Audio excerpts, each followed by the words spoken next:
Alright,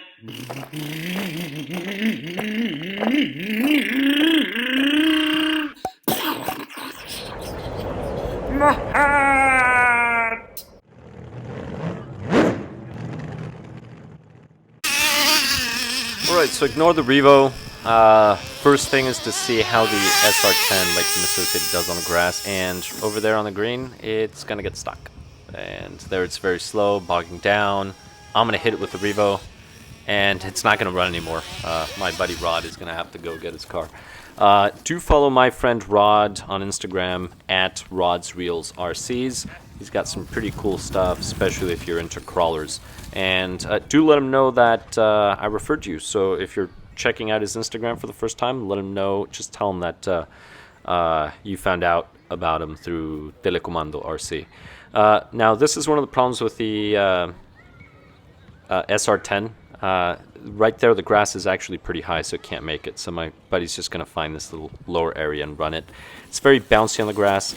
Now, again, SR10, I mean, not again, but SR10 is a dirt oval car. It's made for dirt. It's going to be, say, pretty smooth dirt. It's not going to be patchy grass like this with many bumps. So this is not home for the SR10. Purpose of this video is to see, should you get an SR10 or should you maybe consider a different vehicle like a short course truck? And it all depends on the terrain that you have access to. So this first part is, let's just say you have large grassy areas like this park.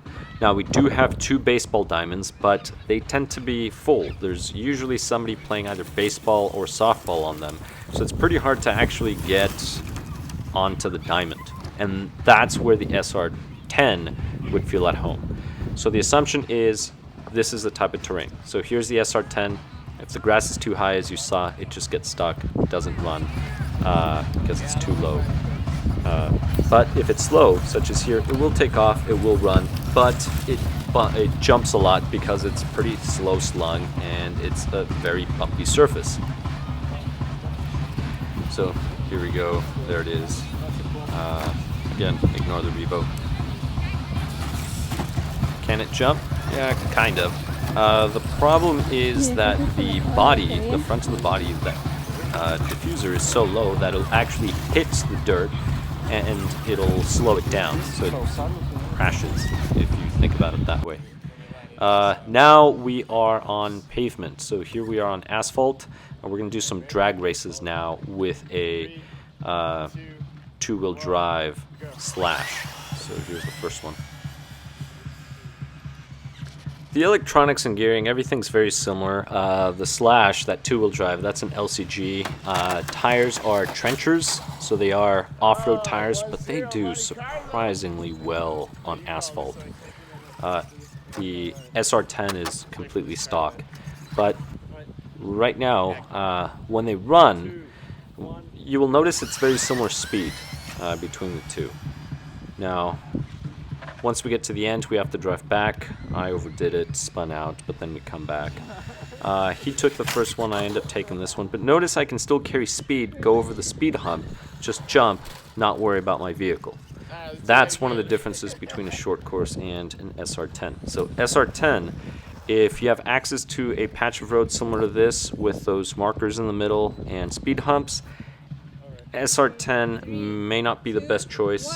Again, if you have access to baseball diamonds or wide open flat dirt fields, SR10 is going to be wonderful because, as you can see, it doesn't flip over as much compared to short course. But you saw how the SR10 just came into that speed hump and then flipped over, pretty much crashed. Now the body is very thick Lexan, very durable body.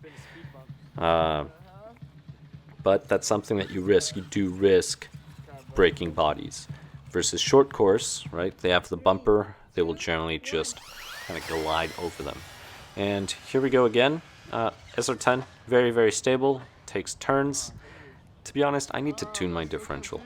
That's what I have to do on mine. But here we go. Pretty close. And unfortunately, it's off camera. Well, not anymore. There's the SR10. This time, it tumbled, but it landed on its roof. Versus the short course is just going to jump, as short course trucks generally do. Versus the SR10, every time it just hits and tumbles. But Here we go again. All right, let's do it again. Okay. 3, 2, 1. And if you have short course, I do recommend the Proline trenchers. They're very good for off-road. Very, very good for off-road. And if you happen to run on asphalt, they grip very good as well, even for off-road tires. You're going to wear them out a little faster, but they're good multi-use tires. I mean, we can check the video later at some other Here we time, go but, again. we can consider it typed for now and keep going. Yeah, don't be sending me only the edited ones. So you win. Okay. Now, Alright, price so remember, may all the way also down around, be on the other somewhat side of of the a humps, concern, back and around so that's and something that you have then to think about. Now, the assumption is going to be that you're buying a battery and you're buying a charger, or maybe you already have a battery or you have a charger. The point is, you need a battery and a charger for whichever one of these two vehicles you end up purchasing. The SR10, as of the time of this video, is approximately $350 US. Short course trucks you can get, there's a variety out there.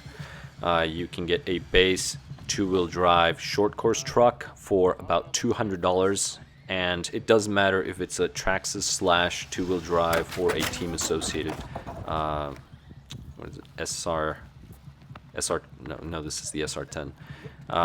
Their short course version, which is a Pro SC10, and that one will run at about a similar price, just under $340 as of the time of this video.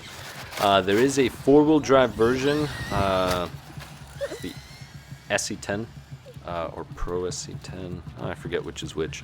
That one runs about the same price as the SR10. So those are some to consider. There are some short courses out there that will be less expensive, some will be about the same price. Now let's just say you went with a Traxxas Slash two-wheel drive, you will probably end up getting an LCG chassis, which is, say, another $40. As of the time of this video, you can find them for about $36.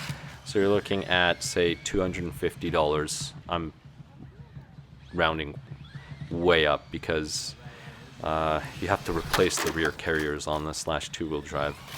That's the reason why I jumped from 200 plus 36 and called it 250. So keep that in mind.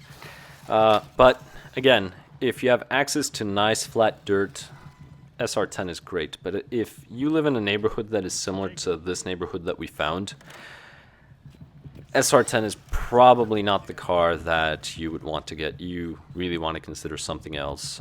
Monster truck, perhaps, or short course.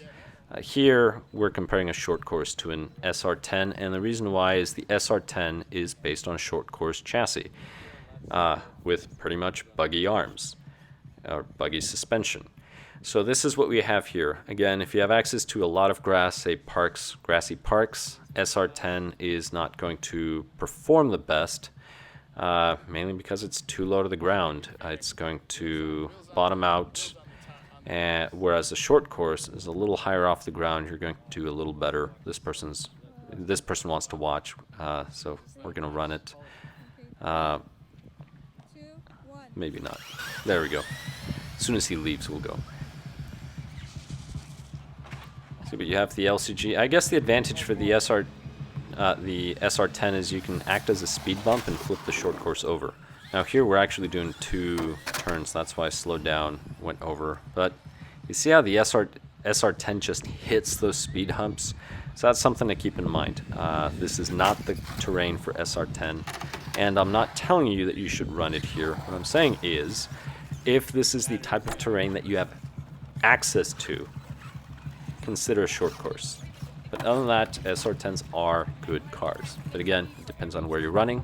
Other than that, please comment, like, subscribe. Thank you for watching.